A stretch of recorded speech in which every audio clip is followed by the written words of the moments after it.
నేనైతే ఇక్కడ బంతిపూలు గుచ్చుతున్నాను, మాల చేస్తున్నాను ద్వారానికి పెడదామని చెప్పి. ఇవి ఒక పాజిటివ్ వైబ్ ఇస్తుంది కదా, లైక్ ఫ్లవర్స్ అయినా ఒక ఫెస్టివ్ వైబ్ ఇస్తుంది అనిపిస్తుంది నాకైతే. మీకు కూడా అంతేనా? ఇక్కడ మా మమ్మీ అయితే ఇంకా బోనం అంటారు కదా, మేమైతే మా ఆంధ్ర సైడ్ అయితే ముర్రాట అని చెప్తాము, ఒక్కొక్క సైడ్ ఒక్కొక్కలా పిలుస్తారు కదా. ఇక్కడ నేనైతే ఇంకా అమ్మవారి కళ్ళు ఇంకా ముక్కు మూతి అవి కుంకుమతోటి మంచిగా వేస్తున్నాను. ఆంధ్రాలో అయితే వారాలు అంటాము, ఇక్కడైతే అలానే సేమ్ బోనాల్లా చేస్తారు. కొంతమంది తెలంగాణ వాళ్ళైతే కుండ తీసుకొని దాని చుట్టూ ఇలా పసుపు ఇంకా అమ్మవారికి ముఖం అవన్నీ వేస్తారు కదా. మేమైతే నార్మల్గా బింది మీద అలానే చేస్తాము. చేసి దానికి చక్కగా నేను అది పసుపు కుంకుమ అవి పెట్టేసినాక అందులో వేపాకులు పెట్టి మంచిగా పువ్వులు పెట్టి దీపం పెట్టుకున్నాము ఇంట్లో. ఇంకా నైవేద్యం అది కూడా దేవుడికి పెట్టేసుకున్నాము.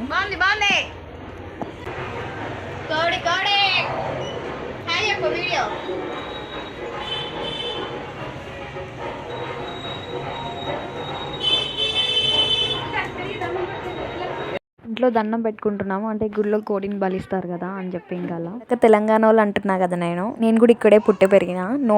నో రీజన్ ఫీలింగ్, బట్ ఆచారాల గురించి చెప్తున్నా.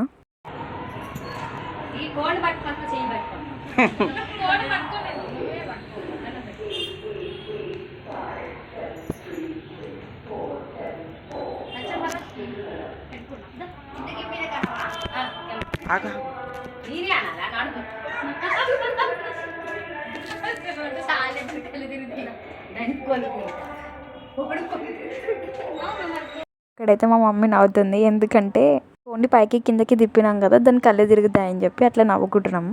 అలా మమ్మీకి బోనం ఎత్తేసి ఇంకా ఎవరైతే బోనం ఎత్తుకుంటారో, చిన్నక్క మమ్మీ ఎత్తుకున్నారో వాళ్ళ కాళ్ళకి మొక్కుకోవాలి అని చెప్తారు. మేమైతే పొద్దున్నుంచి అన్ని పనులు చేసుకుంటా ఇంకా సాయంత్రం వెళ్ళాము గుడికి. మళ్ళీ మీకు ఐడియా ఉందా, బోనాల ఫెస్టివల్కి ప్రతి ఇయర్ వర్షం పడుతుంది అని చెప్తారు కదా, అది నిజమే. ప్రతి ఇయర్ బోనాలకి వర్షం పడుతుంది. అందరం కలిపి ఇంకా అలా ఈవినింగ్ టెంపుల్కి వెళ్తున్నాము. ఇంకా రోడ్ అంతా బురద వర్షం పడ్డది కదా, ఇంకా ఈ చీరలు కట్టుకొని ఇంకా నడవలేకపోయినాము.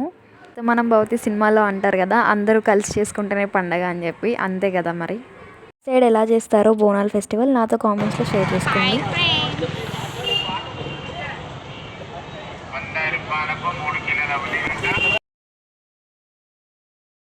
గుడిలో అయితే ఇంక ఇలా మమ్మీ ఇంకా దేవుడికి అలా ఇచ్చి అన్నీ పెడుతుంది. అసలు మామూలుగా లేరు జనాలు అయితే. ఇంకా మ్యాక్సిమం నాతో ఎంతవరకు అయింది ఇంకా అంత తీసాను వీడియో.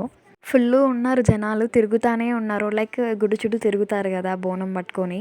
సో ఇంకా వీలు అవ్వలేదు, మ్యాక్సిమం ట్రై చేసిన వీడియో తీయడానికి. దర్శనం అయితే చాలా బాగుంది, అక్కడ డెకరేషన్ కూడా బాగా చేసినారు గుడిలో. ప్రశాంతంగా అనిపించింది. ఇంకా మీ బోనాల ఫెస్టివల్ ఎలా అయిందో నాతో కామెంట్స్లో షేర్ చేసుకోండి. ఏంటమ్మా బోనాలు ఎప్పుడు అయిపోతే ఇప్పుడు పెడుతున్నావా వ్లాగ్ అంటారా? ఏం చేస్తామండి, టైం కుదరట్లేదు. ఏం చేస్తామమ్మా అంత టైం కుదరనంత అనుకుంటున్నారా? ఏం చేయను, ఖాళీయే. బట్ చేద్దాం అనుకొని అలా. చూడండి ఇక్కడ ఫుల్ ఉన్నారు రష్. లోపలికి గుడిలోకి వెళ్ళడానికి కూడా చాలా పెద్ద లైన్ ఉంది. ఇక్కడ మీకు చూస్తే కనిపిస్తుంది కదా. మీకు బోనాలు అంటే ఏం గుర్తొస్తుంది?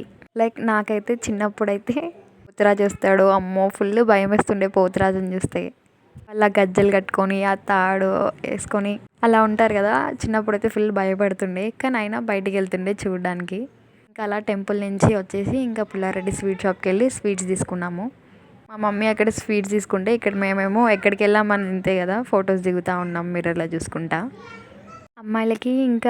అమ్మాయిలకి అద్దానికి ఏదో అనుబంధం ఉంటుంది. అందుకని రెడీ అయినప్పుడు ఇంకా అస్సలు అయితే అద్దాన్ని వదలాలని అనిపించదు, ఇంకా అతుక్కుపోతాం అద్దానికి. మమ్మీ ఇంకా రండే వెళ్దాము అంటే వస్తాం మమ్మీ నువ్వు వెళ్ళు అన్నట్టున్నాం. మా మమ్మీ ఇంటికి వచ్చినాక నాటుకోడి, బగారా రైస్, పరమాన్నం అవన్నీ చేసింది. అండ్ మా బోనాలు ఇలా హ్యాపీగా అయింది. వీడియో నచ్చితే please do like, share and subscribe. Okay bye guys.